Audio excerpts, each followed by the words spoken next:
Halo Bray, kembali lagi di Gaptek.id dan di video kali ini masih dengan liputan Computex 2021. Dan di video kali ini juga yang mau gue bahas adalah event atau keynote dari Nvidia.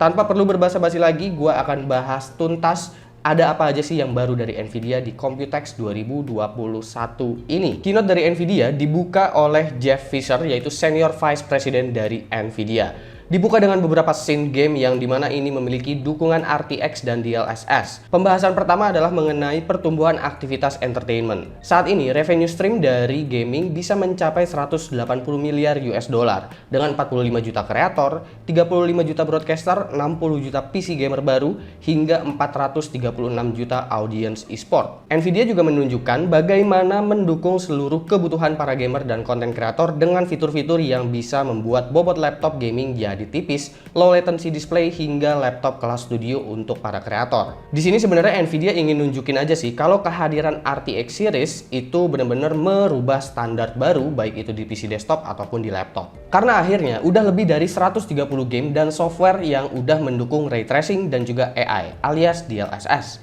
Game baru pun yang akan hadir dengan ray tracing plus DLSS yaitu Dying 1983. Ini adalah puzzle adventure game gitu, agak horor bernuansa Jepangan. Game ini didevelop oleh Necom Entertainment. Lalu Rainbow Six itu mendapatkan update RTX plus DLSS, jadi sepertinya Nvidia menepati janjinya kalau mereka ingin ini jadi standar baru.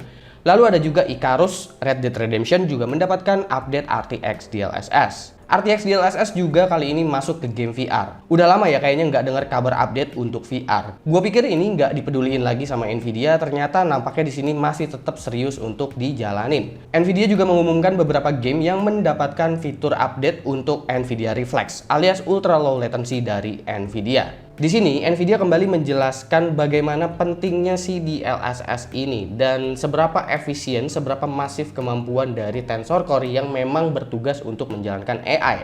Karena Nvidia di event kali ini benar-benar fokus untuk membahas AI. Dengan konsumsi daya yang sama, peningkatan performa bisa hampir 2 kali lipat pada game AAA dan mendapatkan kualitas gambar yang bahkan jauh lebih baik. Nvidia juga memperkenalkan Alienware X15. Ini nggak akan masuk resmi di Indonesia sih kayaknya, tapi ini pakai RTX 3080 dan tebelnya cuma 1,6 cm.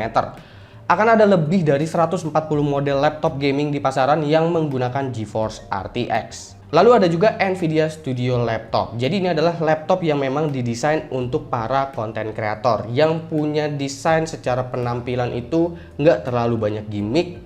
Penampilannya jauh lebih kalem, habis itu juga punya fitur-fitur yang memang sangat-sangat mendukung untuk para content creator seperti color gamutnya, habis itu ada laptop convertible juga tapi menggunakan GeForce RTX. Pada presentasi ini ada HP Envy 14 dan 15 yang menggunakan RTX 3060 dan Acer Concept D yang menggunakan RTX 3080 atau RTX A5000 untuk convertible laptopnya.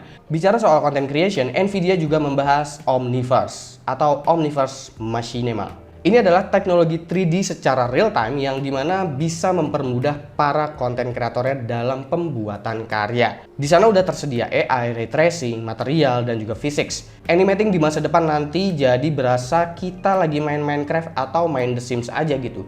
Lo tinggal geser-geser, bikin karakter juga ya kayak buat karakter game aja. Terus kalau mau buat pergerakan mulut bisa sesuai sama dubbing karena udah ada AI. Lo bisa pakai kamera juga, lo dubbing sendiri gitu. Dengan kamera nanti dia bisa ngikutin. Gila, ini asik banget sih menurut gua. Dan sequence-nya itu nanti rasanya kayak editing video pada umumnya aja kalau misalkan kita mau bikin 3D animation. Ini menurut gua mind blowing sih karena kedepannya nanti kita bakalan bisa ngeliat bahwa digital art itu nggak perlu melakukan hal yang terlalu rumit di bagian teknis-teknisnya. Jadi bener-bener pure melakukan sebuah karya seni aja gitu, kayak kita nulis di atas kanvas gitu atau kita bener-bener bikin patung apa segala macem. Kayak begitu sih yang gue perhatiin di masa depan. Nah, untuk Omniverse sendiri gue juga udah sempet ngetes karena Nvidia udah buka untuk open betanya. Kalian bisa download ya di omniverse.nvidia.com kalau memang kalian mau coba. Cuma belum sepraktis itu ya karena masih sekedar demo aja. Jadi untuk pembuatan misalkan mau bikin karakter atau apa, itu masih belum sepraktis dari video yang diunjukin sama Nvidia.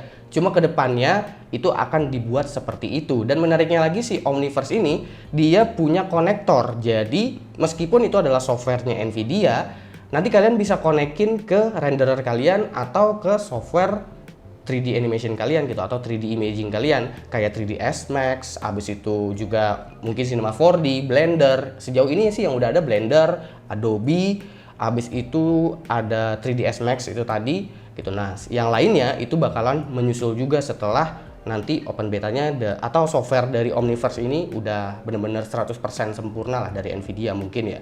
Untuk softwarenya berbayar apa enggak, gue masih belum tahu sih, tapi untuk open beta ini itu masih gratis. Jadi kalau kalian mau coba, silahkan cobain deh kalau misalkan kalian mau cobain si Omniverse ini seperti apa. Dan akhirnya diperkenalkan juga nih GPU terbaru dari Nvidia sesuai leaks yang udah beredar kemarin-kemarin, yaitu RTX 3080 Ti.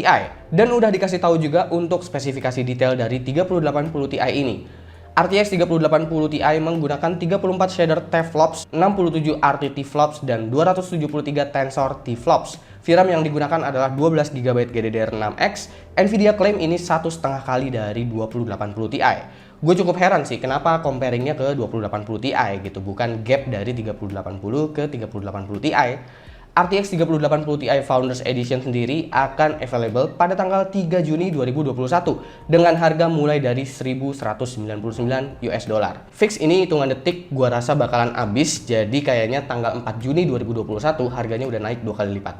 Sayangnya di sini Nvidia nggak membahas yang namanya LHR yang sebelumnya udah diberita-beritain juga, yaitu Light Haze Rate. Jadi gue pribadi juga belum tahu 3080 Ti ini dia bener-bener bawaan pabriknya udah light haze rate apa belum. Lalu ada juga RTX 3070 Ti. Kalau ini punya 22 shader teraflops, 42 RTT flops, 174 tensor T-flops, dan 8 GB GDDR6X. Ini seperti 3070 polos yang mendapatkan upgrade besar di jenis VRAM-nya. Ini akan hadir pada tanggal 10 Juni 2021 dan harga mulai dari 599 US dollar. Tanggal 11-nya harganya naik 2 kali lipat. Lalu di segmen berikutnya yang dibahas ini udah bukan lagi soal gamingan ya. Jadi udah bukan Nvidia GeForce lagi yang dibahas. Presentasi ini dibawain sama Manu Firdas, yaitu Head of Enterprise Computing dari Nvidia. Fokus pembahasan di sini adalah bagaimana Nvidia mengembangkan teknologi AI mereka. Pertama itu bagaimana AI bisa dimanfaatkan untuk kreator. Salah satu contohnya sih yang tadi itu ya, Omniverse Machinima tadi. Intinya ini mempermudah hal-hal teknis dalam pembuatan karya digital. Lalu bagaimana AI bisa menjadi healer? Jadi ini bagaimana AI berperan dalam IoT untuk membantu orang disabilitas, seperti alat bantu naik turun tangga, menganalisa mata, lalu bisa juga untuk kebutuhan medis, seperti mendiagnosis penyakit misalnya, hingga untuk keperluan riset luar angkasa, drone, kelautan, kehutanan, terus juga merubah tulisan menjadi objek AI seperti motion dan audio. Semua bisa dimanfaatkan dengan AI. Seperti yang kita tahu juga bahwa Nvidia udah mengakuisisi ARM untuk mengembangkan teknologi AI ini. Nvidia juga bekerja sama dengan beberapa brand besar untuk pembuatan produk pastinya, baik itu untuk server hingga perangkat konsumer. Nvidia menyebutkan bahwa mereka udah merubah industri ke platform AI lebih luas lagi. Mulai dari computer vision, conversational AI, recommender, healthcare, scientific, robotic, gaming, autonomous vehicle, dan AR atau VR. Dengan AI, data center juga bakalan berjalan jauh lebih efektif, lebih cerdas, dan lebih efisien karena cara kerja AI itu ya dengan cara training, habis itu juga dengan cara deep learning. Dengan hadirnya AI di seluruh produk, ini akan menjadi cycle dan terbentuk roda industri yang semakin baik. Semakin cepat juga, karena semakin cepat, maka cost juga bisa semakin hemat. Nvidia juga memperkenalkan Nvidia DGX, the quintessential instrument of AI yang udah digunakan oleh perusahaan-perusahaan besar seperti Microsoft, Tencent, Toyota, dan lain-lain.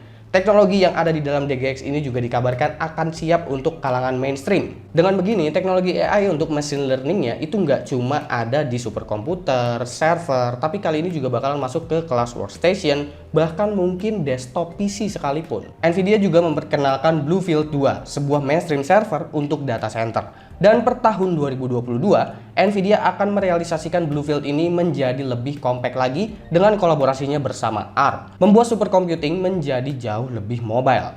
Banyak perusahaan juga udah menggunakan teknologi AI dari Nvidia ini. Bahkan TSMC, si pembuat silicon wafer, dapat mengimprove inspection cycle hingga 13 kali lipat berkat teknologi AI dari Nvidia. Oke, kurang lebih segitulah liputan gua untuk keynote dari Nvidia di Computex 2021. Sorry ya kalau misalkan untuk pembahasan AI-nya, terutama untuk produk-produk AI-nya, itu gua nggak bahas lebih dalam karena jujur aja gue belum mendalami dan mempelajari lebih lanjut ya untuk produk-produk AI dan juga teknologi-teknologi AI yang jauh lebih mendalam lagi. Jadi gue kayaknya harus banyak belajar lagi nih biar nggak gaptek gitu ya. Jadi biar nggak cuman produk-produk gaming aja yang gue pelajarin. Tapi kira-kira menurut kalian gimana? Apa yang menarik dari keynote Nvidia di Computex 2021? Silahkan komen di bawah dan kasih pendapat kalian masing-masing. Jangan lupa like, share, dan subscribe jika video ini menarik buat kalian. Follow sosial media gue kalau lu kepo sama apa yang ada di balik layar Gaptek. Beli juga merchandise-nya gaptek.id kalau lu mau mensupport gaptek.id dengan cara lain. Ada beragam t-shirt di sana, silahkan cek link di deskripsi kalau emang kalian mau beli. Gue juga mau ingetin kalau setup show off itu akan ada season baru di tahun 2021. Jadi persiapkan dekorasi setup kalian biar kalian bisa tampil di gaptek.id dan mendapatkan hadiah utamanya. Karena untuk setup show off 2021 sifatnya adalah kompetisi. Gue Subki dan seperti biasa sampai jumpa di lain kesempatan.